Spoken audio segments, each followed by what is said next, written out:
While the philosophers of Athens debated the soul and the cosmos, Aristotle bent down, touched the wet earth, and observed the tiny creatures crawling at his feet. To the Greek world, this was strange. Philosophy was supposed to be in the clouds, not in the mud. Aristotle was born into a world that believed thunder was the anger of the gods and disease was a curse. Nature was explained through stories, not evidence. Yet from a young age, myth was never enough for him.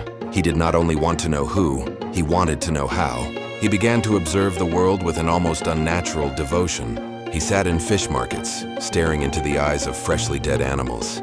He entered fields, forests, and coastlines with a bag of simple tools. No microscope, no reference books, only eyes, hands, and a savage curiosity. He dissected fish, birds, and mammals not out of cruelty, but out of hunger for understanding. He recorded the shape of fins, the number of teeth, the arrangement of organs. For Aristotle, every animal was a living riddle, and the only way to solve it was to open it. People mocked him. Philosophers were supposed to speak in halls, not play with blood on beaches. They called him strange, too practical, too dirty. Aristotle knew he was fighting a culture that worshipped stories more than facts. He faced two enemies: misunderstanding nature or being rejected by society.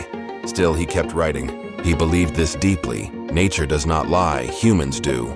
Thousands of years later, modern laboratories stand not on prayers or myths, but on Aristotle's methods: observation, comparison, and the courage to touch reality. The filthy philosopher is the one who washed science clean of fantasy. For Aristotle, the sea was not a mystical mystery. It was an open book, and every fish was a page waiting to be read. For months he lived along the coast. He spoke with fishermen, studied their nets, watched their catches. He did not see everything as simply fish. He saw differences: bony fish, cartilaginous fish, schooling species, solitary ones. He observed sharks and rays and realized they were unlike ordinary fish. He classified not by legend but by visible traits. For him, classification was not labeling, it was mapping. He also noticed the link between form and function. Fast fish were streamlined. Bottom dwellers were dark. Every body part seemed to speak. Without modern tools, one mistake could echo through centuries. Aristotle knew the risk. Natural history could become a book of truth, or a monument to error. Yet many of his basic systems still live today. Modern science did not replace him, it refined him. There is no life without breath, and no breath without an unseen rhythm. This obsession drove Aristotle. What truly makes living things move? He did not stop at surface anatomy. He wanted to know what lay inside. Why were some animals warm-blooded while others were cold and sluggish? Why did some breathe through lungs and others through gills? So he dissected, recorded, compared. He noticed that some animals had red blood, others appeared bloodless. He linked blood to internal heat. He also studied breathing as the gateway of life. Land animals pulled in air. Fish filtered water through gills. He did not know oxygen, but he understood movement, heat, and life were connected. To his world, this was heresy. Where others saw the hand of gods, Aristotle saw biology. The risk was enormous. Misreading one organ could mislead generations. Without technology, he wandered through darkness with a flickering torch. Yet within that darkness, physiology was born. Aristotle may not have known oxygen, but he discovered that life had a machine. To Aristotle, a body was not meat. It was a sentence waiting to be read.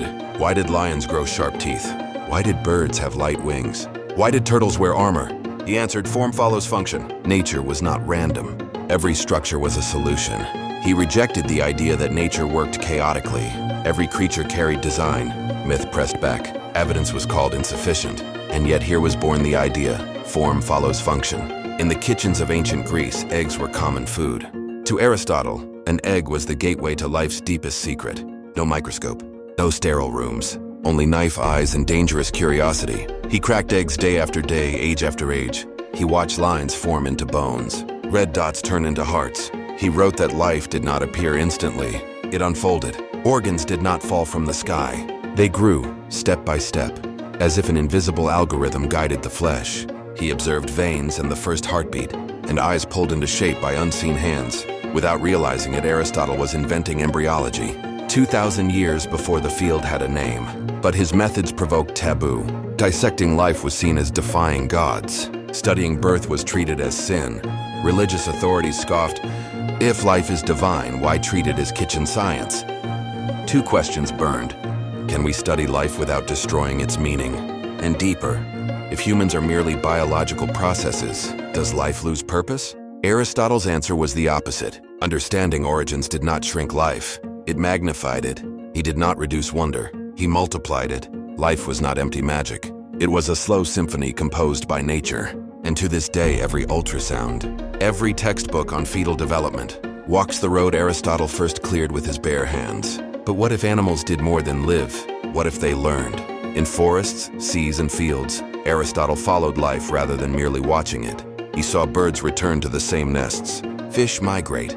Wolves choose leaders. Behavior was not all blind instinct. Dogs learned from mistakes. Horses recognized voices. Elephants mourned. He wrote that animals possess memory, habit, and learning.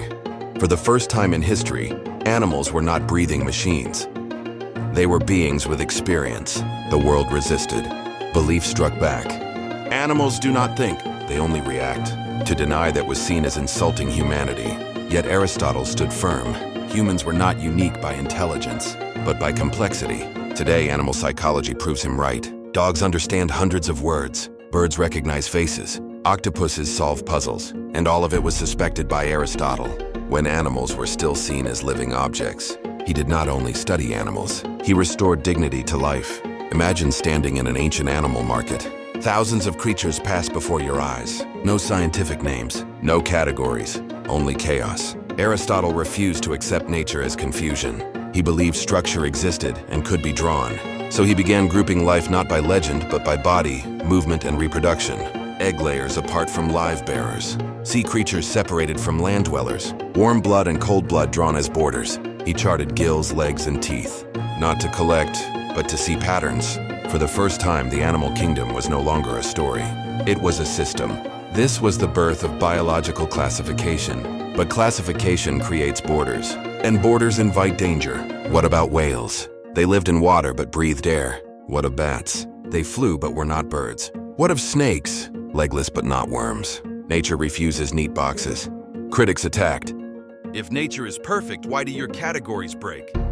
The question shook everything. Is nature disordered? Or is the human mind incomplete? Centuries later, the answer arrived. Aristotle did not fail. His system was not wrong. It was unfinished. Modern taxonomy was born not to erase Aristotle, but to complete him. Every Latin name in biology today rests on one of Aristotle's deepest beliefs. Nature can be read if humans dare to organize it. What separates humans from animals? Not strength, not speed, not claws. Aristotle said, the ability to ask. Humans eat like animals, fear like animals, fight like animals. But humans ask, who am I? Why am I alive? Where is this all going? And those questions change everything. He called humans zoon politikon, social beings with language and reflection. Animals build nests, humans build cities. Animals escape, humans write laws. Animals survive, humans seek meaning. But if humans are animals, is the soul just chemistry? Is love instinct? Morality agreement? These were philosophical time bombs. One error, and meaning collapses. Aristotle walked the middle path. He did not drag humans down to animals. He lifted animals into understanding. Humans were not unique by separation, but by transcendence. And that lesson lives today. We are not meaningless machinery. We are beings searching for truth. What is science without technology? No microscopes, no labs, only mind and courage. Aristotle worked with eyes, ears, hence he did not wait for tools. He built thought first. He compared, repeated, concluded, and that was the scientific method. He made mistakes. He thought the heart was the center of thought. He believed life could arise spontaneously. Was that failure? No. Science is not built by the always right, but by the bold wrong. Aristotle did not build eternal truth. He built the road to it. He died, but his thinking did not. From Baghdad to Rome, Paris to Oxford, madrasas to laboratories, his works were translated, debated, rejected, and still used. The world changed, but his framework endured. Aristotle did not live in our time, but he lives in how we think. And as long as humans ask, he never dies.